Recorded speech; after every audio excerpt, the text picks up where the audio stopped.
بسم اللہ الرحمن الرحیم۔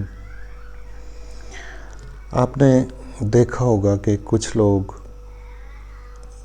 دعویٰ کر دیتے ہیں کہ میں نعوذ باللہ نبی ہوں، امام مہدی ہوں، یا میرا ان سے کوئی رابطہ ہے یا دجال سے رابطہ ہے۔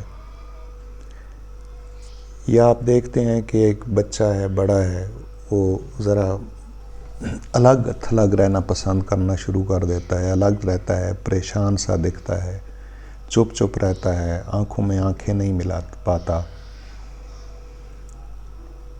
روزمرہ کی جو اس کے معمولات ہوتے تھے وہ چھوڑ دیتا ہے اور بالکل ڈل سا ہو جاتا ہے۔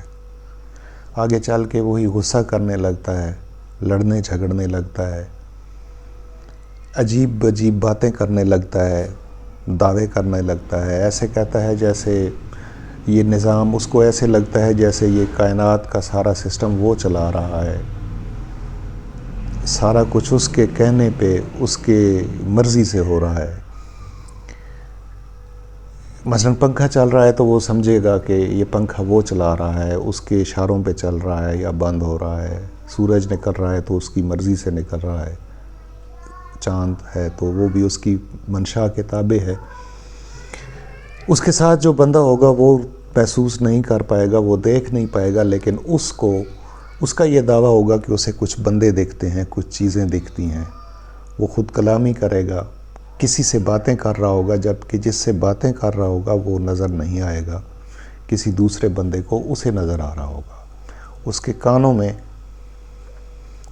مختلف آوازیں آئیں گی، جیسے تم ادھر چلے آؤ، خودکشی کر لو یا یہ کر لو، کچھ بھی، لیکن وہ ساتھ والے بیٹھے بندے کو بالکل بھی سنائی نہیں دیں گی۔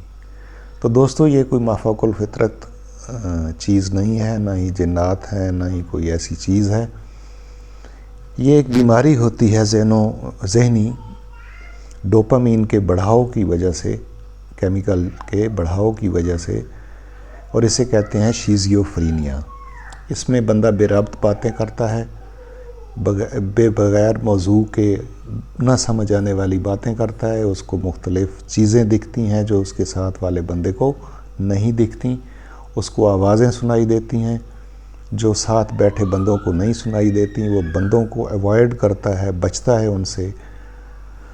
آگے چل کے وہ لڑنے جھگڑنے لگ جاتا ہے، بھاگنے کی کوشش کرتا ہے، یہ کہتا ہے کہ مجھے فلاں پیر، فلاں بندہ، فلاں کوئی بھی ایسی چیز مجھے بلا رہی ہے، وہ اس طرف چلا جاتا ہے۔ اس میں طاقت ذرا زیادہ آ جاتی ہے عام روٹین سے، اور اس کے چہرے سے وحشت نظر آتی ہے۔ یہ شیزیوفرینیا بیماری ہے، انشقاق ذہنی بھی اسے کہتے ہیں۔ انشقاق کہتے ہیں شک ہو جانا، ٹوٹ جانا، یعنی ذہن کا ٹوٹ جانا، دماغ کا ٹوٹ جانا، ٹوٹ پھوٹ۔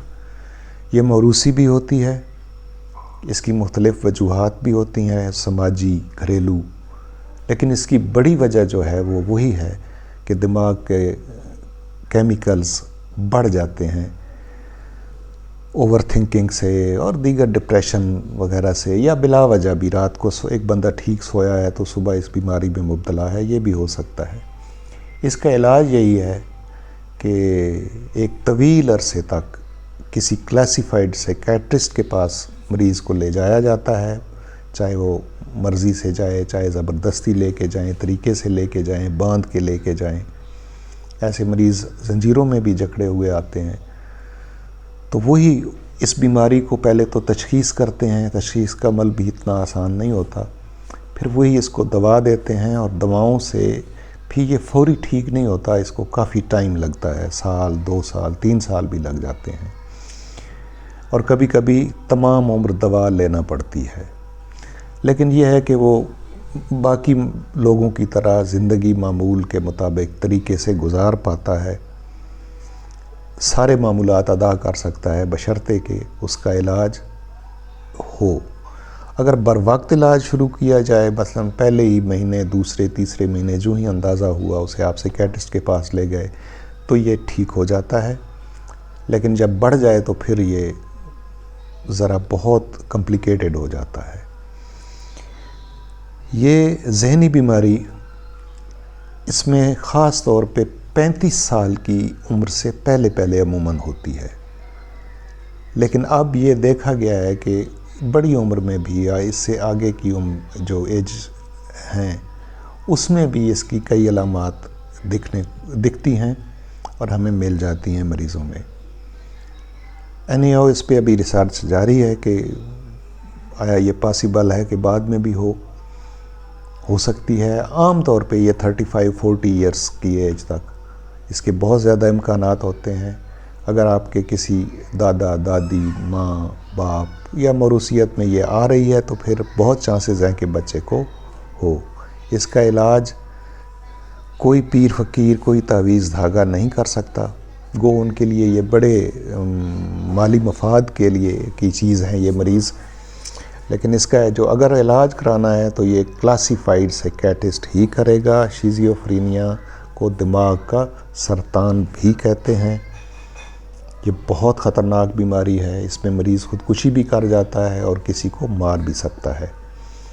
تو ایسے مریضوں کے لیے اگر آپ کو ذرا سی بھی علامت نظر آئے تو اپنے قریبی ماہر نفسیات سے رابطہ کریں، اس کی ہدایات پہ عمل کریں، تو بہت ممکن ہے کہ ایک فرد کو آپ دوبارہ سے معاشرے کا فعال رکن بھی بنا لیں، حصہ بھی بنا لیں۔ کئی میری مریض ایسے بھی ہیں جو بہت بری حالت میں آئیں، فیمیل تھیں، لیکن اب ماشاءاللہ سے PhD کر رہی ہیں اور بڑا فعال رول ادا کر رہی ہیں۔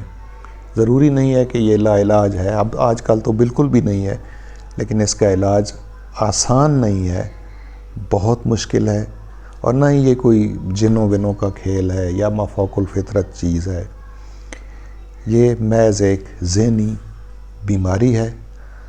اپنے قرب و جوار میں اپنے عزیزوں دوستوں بچوں کا خیال رکھیے، ایک دوسرے سے ملتے رہیے، دکھ بانٹتے رہیے۔ ذہنی بیماریوں سے بچنے کا حال یہی ہے کہ آپ تنہائیوں سے بچیں، گھل مل کے رہیں، محبتیں بانٹیں، جو بانٹیں گے وہی آپ کو واپس ملے گا، اور ذرا سی بھی اس میں غفلت نہ کریں۔ Just like blood pressure, sugar, بخار، کوئی اور جسمانی بیماری کوئی بھی لے لیں، یہ بھی اسی طرح کی ایک بیماری ہے۔ یہ کسی کو بھی ہو سکتی ہے، بغیر وجہ کی بھی ہو سکتی ہے، اور اس کا پراپر ٹریٹمنٹ ہی بہترین حل ہے۔ اللہ آپ کو سلامت رکھے، ہر ذہنی، جسمانی، روحانی بیماری سے آپ سب کو اور مجھے محفوظ رکھے۔ تھینک یو، اللہ حافظ۔